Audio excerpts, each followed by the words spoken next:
సుమన్ టీవీలో మీ business promotions కోసం ఈ కింది నెంబర్ను సంప్రదించగలరు.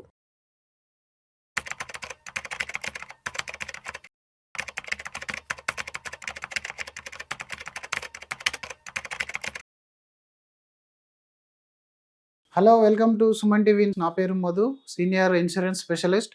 సో ఈరోజు మనం ఎంతో కాలంగా ఎదురు చూస్తున్న వీడియో అనుకొని చెప్పాలి. ఇది ఏంటంటే సీనియర్ సిటిజన్స్కి మనం ఏదైతే హెల్త్ పాలసీ కోసం చూస్తామో అందులో చాలామంది ఆ ప్రీమియం చూసి భయపడిపోయి, అలాగే మెడికల్ ఇష్యూని చూసి భయపడిపోయి సీనియర్ సిటిజన్ పాలసీ అనేది నెగ్లెక్ట్ చేస్తూ ఉన్నారు. సో మీ అందరికీ ఈ వీడియో అనేది చాలా చాలా ఉపయోగపడుతుంది. తప్పకుండా ఎండ్ వరకు చూడండి.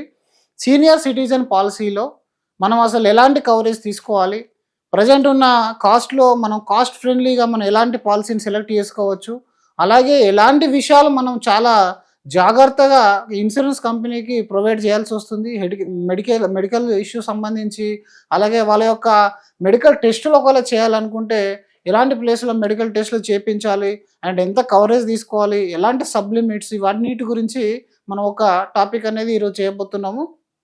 సో అన్నిటికంటే ముఖ్యంగా సీనియర్ సిటిజన్ పాలసీ అనగానే ప్రతి ఒక్కరు అనుకుంటారు అంటే మన ఫాదర్ అండ్ మదర్కి మంచి పాలసీ ఇప్పిద్దాం అనుకుంటారు, కానీ అందులో కొన్ని ఛాలెంజెస్ వస్తాయి. సో ఈ ఛాలెంజెస్లో ఇక్కడ రాసిన 4 ఛాలెంజెస్ అనేది చాలా చాలా మనం ఫ్రీక్వెంట్గా చూస్తున్న ఛాలెంజెస్ అనమాట. సో అందులో అన్నిటికంటే ముఖ్యం ఏంటంటే అందరికీ ఇది ఇక్కడ 4th పాయింట్లో రాశాను, జనరల్లీ ప్రీమియం పేమెంట్ అనేది కొంచెం స్ట్రగుల్ ఉంటుంది. ఎందుకనంటే యంగ్ ఏజ్లో ఉన్న వాళ్ళకి 15-20,000 లోపున మనకు మంచి కవరేజ్ అనేది వస్తుంది, కానీ సీనియర్ సిటిజన్స్కి వచ్చేసరికి ప్రీమియం అనేది ఎక్కువగా ఉంటుంది. మరి ఇలా ఎక్కువ ప్రీమియం ఉన్నదని చెప్పేసి మనం నెగ్లెక్ట్ చేస్తామంటే రేపు పొద్దున మనకంటే ముందు మెడికల్ ఎమర్జెన్సీ వచ్చేది సీనియర్ సిటిజన్స్కి. ఒకవేళ మనకు వచ్చినా అది మన ఇంట్లో వాళ్ళకి వచ్చినా ఎండ్ ఆఫ్ ది డే మనం లాస్ అయ్యేది మనం సేవ్ చేసుకున్న డబ్బు. కాబట్టి ముందుగా ఫ్యామిలీలో సీనియర్ సిటిజన్ పాలసీ అనేది కంప్లీట్ చేసుకోవాలి. దానితో పాటుగా మన దగ్గర ఇంకో కొన్ని ఇష్యూస్ ఏంటంటే వాళ్ళకి ఆల్రెడీ కొంత మెడికల్ కూడా ఇష్యూస్ అనేవి వస్తూ ఉంటాయి. మరి మెడికల్ ఇష్యూ ఉంటుంది, బీపీ ఉంటుంది, షుగర్ ఉంటుంది, థైరాయిడ్ ఉంటుంది, కొంతమందికి ఇంకా డిఫరెంట్ ఇష్యూస్ అనేవి ఉంటాయి. అలాంటి ఇష్యూస్ ఉన్నప్పుడు మన పాలసీ అసలు వస్తుందా రాదా, రెండవది మన యొక్క బడ్జెట్లో మరి ఆ పాలసీ అనేది కంప్లీట్ అవుతుందా లేదా, తర్వాత ఫిజికల్ మెడికల్ టెస్ట్ అవసరం పడితే చాలామంది విలేజెస్లో ఉన్న వాళ్ళకి సీనియర్ సిటిజన్స్కి పాలసీ తీసుకోవాలనుకుంటే కంపల్సరీ మెడికల్స్ అడుగుతారు. ఎబో 55-60 వచ్చిన తర్వాత వీళ్ళు డయాగ్నోటిక్ సెంటర్కి, నియరెస్ట్ డయాగ్నోటిక్ సెంటర్కి వెళ్ళి టెస్టులు చేయించుకొని రావాల్సి వస్తుంది. ఇది కూడా ఒక రకమైన ప్రాబ్లం. ఎందుకంటే వాళ్ళు మూమెంట్ అంటే వెళ్ళలేని పరిస్థితి ఉంటారు, లేదా వాళ్ళకి ట్రాన్స్పోర్టేషన్ అవైలబుల్ ఉండదు. చాలామంది పిల్లలు ఏంటంటే సిటీస్లో జాబ్ చేస్తూ ఉంటారు, వీళ్ళందరూ విలేజెస్లో ఉంటారు. సో ఇలాంటి ఛాలెంజెస్ని మనం ఏ విధంగా ఓవర్కమ్ చేయొచ్చు అనేది ఈరోజు డిస్కస్ చేద్దాము. సో ఇక్కడ పాలసీ తీసుకునే ముందు అసలు మీరు డిసైడ్ అవుతున్నారు ఈరోజు మన పేరెంట్స్కి మంచి పాలసీ ఇప్పించాలని, దానికంటే ముందు చాలా చాలా మ్యాండేటరీగా మీరు చూసుకోవాల్సినవి ఏంటంటే ఇక్కడ అన్నిటికంటే ముఖ్యం అఫోర్డబిలిటీ చూసుకోవాలి. మనం ఈరోజు ఏదో ఎమర్జెన్సీని చూసి ఓ 50,000 1,00,000 అని చెప్పేసి ప్రీమియం కట్టేసాము, బట్ నెక్స్ట్ ఇయర్ మళ్ళీ ఆ టైంకు మీరు కట్టలేని పరిస్థితి వస్తే ఆ పాలసీ అనేది మీకు ఉపయోగపడదు. కాబట్టి ఎప్పుడైనా సరే మీరు పాలసీ చూజ్ చేసుకున్నప్పుడు మన బడ్జెట్లో ఉందా లేదా అనేది చూసుకోండి ముందే. ఎందుకంటే మన కంపారిజన్ అవైలబుల్లో ఉంది, చాలా మంచి పాలసీస్ విత్ బెస్ట్ రేట్స్ ఇచ్చే కంపెనీస్ ఇప్పుడు అవైలబుల్లో ఉన్నాయి. జనరల్గా మీరు ఈ ప్రీమియం దగ్గర కూడా మీకు కొన్ని రకాల కంపెనీస్ నేమ్స్ నేను ఎండింగ్లో చెప్తాను. ఆ కంపెనీస్లో మీరు ఒకసారి ప్రీమియం చెక్ చేయొచ్చు. అయితే ఎప్పుడైనా సరే మీ హెల్త్ ఇన్సూరెన్స్, మీ లైఫ్ ఇన్సూరెన్స్తో పాటు వాళ్ళ health insurance every year renewal వస్తుంది. దాన్ని గుర్తుపెట్టుకొని మీరు ప్రీమియం పేమెంట్ అనేది సెలెక్ట్ చేసుకోవాలి. తర్వాత సెకండ్ మోస్ట్ ఇంపార్టెంట్, పాలసీలలో ఒక్కసారి కనుక మనం 45 దాటాము అని అంటే అప్పుడు కోపేమెంట్స్ అనేవి స్టార్ట్ అవుతూ ఉంటాయి. అలా కోపేమెంట్స్ ఉన్న పాలసీని మీరు అవాయిడ్ చేసుకోవాలి. ఎలాంటి సబ్లిమిట్స్ కానీ కోపేమెంట్ కానీ ఉండకూడదు. కోపేమెంట్ అంటే ఏంటి, జనరల్గా కొన్ని కంపెనీస్ 20% కోపే ఇస్తాయి సీనియర్ సిటిజన్స్కి. దీని అర్థం ఏంటంటే మీరు ₹1,00,000 బిల్ కనుక అయిందనుకోండి, 80,000 రూపీస్ కంపెనీ పే చేస్తుంది, మనం 20,000 రూపీస్ పేమెంట్ చేసుకోవాలి. రైట్. ఇదే కనుక ఒక పెద్ద బిల్ అయిందనుకోండి, 5 లక్షలు 10 లక్షలు అయితే మాత్రం 20% పేమెంట్ చేయడం అనేది పెద్ద బర్డెన్ అవుతుంది. కాబట్టి కోపేమెంట్ లేని పాలసీని, సబ్లిమిట్ లేని పాలసీని తీసుకోవాలి. ఇవి రెండు కూడా ఈక్వలే. సబ్లిమిట్ అంటే డిసీజ్కి లిమిట్ పెడతారు. అంటే మీరు ఒక క్యాట్రాక్ట్ ఆపరేషన్ చేసుకున్నారు, అయితే ఇది ఒక మంచి హాస్పిటల్లో చేసుకుంటే మీకు అక్కడ 2 lakhs చేశారనుకోండి, ఇందులో సబ్లిమిట్ మీ పాలసీలో ఒక 30,000 ఉంది. అంటే 30,000 కవర్ చేస్తాడు, మిగిలిన 1,70,000 రూపీస్ మనం పేమెంట్ చేయాల్సి వస్తుంది. మీరు ఇక్కడ ప్రీమియం తక్కువ ఏదో చూజ్ చేసుకున్నప్పుడు మరి ఇక్కడ లిమిట్ ఏమి ఇచ్చాడు, కోపేమెంట్ ఏమి పెట్టాడు అనేది చూసుకోవాలి. అప్పుడు సరైన పాలసీ మీరు చూజ్ చేసుకునే అవకాశం అనేది ఉంటుంది. కాబట్టి ఎలాంటి కోపేమెంట్ లేని, ఎలాంటి సబ్లిమిట్ లేని పాలసీ అనేది మనం తీసుకోవాలి. దీని తర్వాత ఈ రోజుల్లో ఒక మోడర్న్ ట్రీట్మెంట్స్ అంటే ఏంటి, అసలు సీనియర్ సిటిజన్స్కి మోడర్న్ ట్రీట్మెంట్కి అసలు సంబంధం ఏందనే విషయాన్ని కనుక మీరు గమనిస్తే, ఒక 60-65 ఏళ్ళ తర్వాత వాళ్ళ బాడీ సర్జరీస్కి సపోర్ట్ చేయదు. మీరు అనుకుంటున్నారు మంచి ట్రీట్మెంట్ ఇప్పిద్దాం అనుకున్నప్పటికీ వాళ్ళ బాడీ సపోర్ట్ చేయకపోతే ఎలాంటి సర్జరీ చేయలేదు డాక్టర్. మరి ఆ పాలసీలో రోబోటిక్ కానీ లేదనంటే ఇప్పుడు వచ్చే సైబర్ నైఫ్ కానీ ఇట్లాంటి ట్రీట్మెంట్ చేయాల్సి వస్తుంది. ఆ ట్రీట్మెంట్ కనుక మీ పాలసీలో కవరేజ్ లేకపోతే మీకు ఆ క్లెయిమ్ రాదు. కాబట్టి మోడర్న్ ట్రీట్మెంట్స్ ఏదైతే రోబోటిక్ సర్జరీ కానీ సైబర్ నైఫ్ కానీ ఏ ట్రీట్మెంట్స్ అయితే ఉంటాయో వాటన్నీ కూడా కవరేజ్ ఉన్న పాలసీ మీరు చూజ్ చేసుకోవాలి. ఇక్కడ మనం ప్రీమియం ఒకటి చూజ్ చేసాం అంతే, ఇక్కడ మనం సబ్లిమిట్ చూడలేదు, మోడర్న్ ట్రీట్మెంట్ చూడలేదు. రేపు పొద్దున మోడర్న్ ట్రీట్మెంట్ అవసరం పడింది. ఫర్ ఎగ్జాంపుల్ ఇప్పుడు ఈ రోజులలో మహిళలకి లాపరోస్కోపీ చేస్తున్నారు, రోబోటిక్ సర్జరీ చేస్తున్నారు. ఇలాంటివి చేస్తున్నప్పుడు వాళ్ళంతా వాడేది మోడర్న్ ట్రీట్మెంట్ ప్రొసీజర్. ఇది అవైలబుల్ ఉన్న పాలసీ తీసుకోవాలి. అంటే ఇది ఎందుకు ఉండదు, హెల్త్ ఇన్సూరెన్స్లో ఉంటుంది కదా అంటే, ఇది రీసెంట్గా యాడ్ చేస్తారు. ఇందులో కంపెనీ వైజ్ కొన్ని కంపెనీస్, ఇప్పుడు ఏబిసి అనే కంపెనీస్లో ఇందులో 1 lakh లిమిట్ ఇస్తే ఇక్కడ 50,000 లిమిట్ ఇచ్చాడు, ఇక్కడ అప్ టు లిమిట్ ఎలాంటి లిమిట్ లేకుండా ఫుల్ కవరేజ్ చేస్తున్నాడు. ఈ మూడిట్లలో మనం ఏది తీసుకోవాలి, లాస్ట్ పాలసీ తీసుకోవాలి. ఇది మనం చాలా డీటెయిల్గా వెళ్ళి చూస్తే కానీ తెలియని కొన్ని రూల్స్ అనమాట. ఇది మీకు ఏ యూట్యూబర్ కానీ ఏ యొక్క నార్మల్గా ఏజెంట్లు కూడా మేబీ మోడర్న్గా కొంతమంది చెప్పకపోవచ్చు. మోడర్న్ ట్రీట్మెంట్ అనేది చిన్న చిన్న అక్షరాలతో రాస్తారు, అది మీకు పాలసీ వర్డింగ్లోనూ పాలసీ ప్రాస్పెక్ట్లోనూ ఉంటుంది తప్ప రెగ్యులర్గా వెబ్సైట్లో పెద్ద పెద్ద అక్షరాలతో రాయరు. దానివల్ల ఇక్కడ మీరు రాంగ్ పాలసీ సెలెక్ట్ చేసుకునే అవకాశం అనేది వస్తుంది. అది మీకు పాలసీలో క్లెయిమ్ వచ్చినప్పుడు తప్ప ఇది బయటకు రాదు. కాబట్టి చాలా చాలా జాగ్రత్తగా ఇది చూజ్ చేసుకోవాలి. దీని తర్వాత నాన్ మెడికల్ ఐటమ్స్, ఎప్పుడైతే ఇంట్లో చిన్నపిల్లలు కానీ పెద్దవాళ్ళు కానీ ఈ ఇద్దరికి ఏంటంటే మెడికల్ ఐటమ్స్తో పాటుగా నాన్ మెడికల్ ఐటమ్స్ అంటే పీపీ కిట్స్ కానీ, గ్లౌజెస్ కానీ, నెబులైజర్ కానీ ఇలాంటివి ఎక్కువ పడతాయి. ఇప్పుడు ఒక 35 నుంచి 45 ఏజ్ గ్రూప్లో మెడికల్ ట్రీట్మెంట్స్ మేము లాస్ట్ 15 years డేటా యావరేజ్గా చెప్తున్నాను. వీళ్ళ దగ్గర ఒక 1 lakh రూపీస్ బిల్ అయితే నాన్ మెడికల్ ఓన్లీ 1% to 2% వస్తుంది.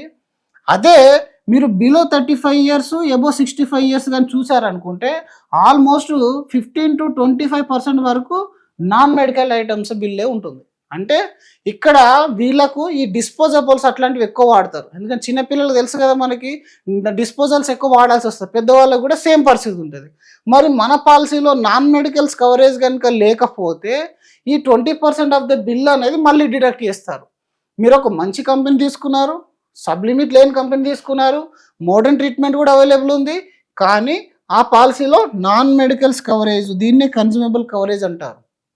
కొన్ని కంపెనీస్లో ఇది ఇన్బిల్ట్గా ఉంటుంది, కొన్ని కంపెనీస్లో మనం యాడ్ చేసుకోవాలి. సో కొన్ని కంపెనీలు ఇన్బిల్ట్ ఉంటుంది, కొన్ని కంపెనీలు యాడ్ చేసుకోవాలి. అది బాగా చూసుకొని నాన్ మెడికల్ కవరేజ్ అనేది 100% మనం తీసుకోవాలి.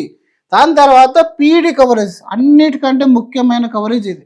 మరి బీపీ, షుగర్, థైరాయిడ్ ఇట్లాంటివి అన్ని ఇష్యూస్ ఉన్నాయి.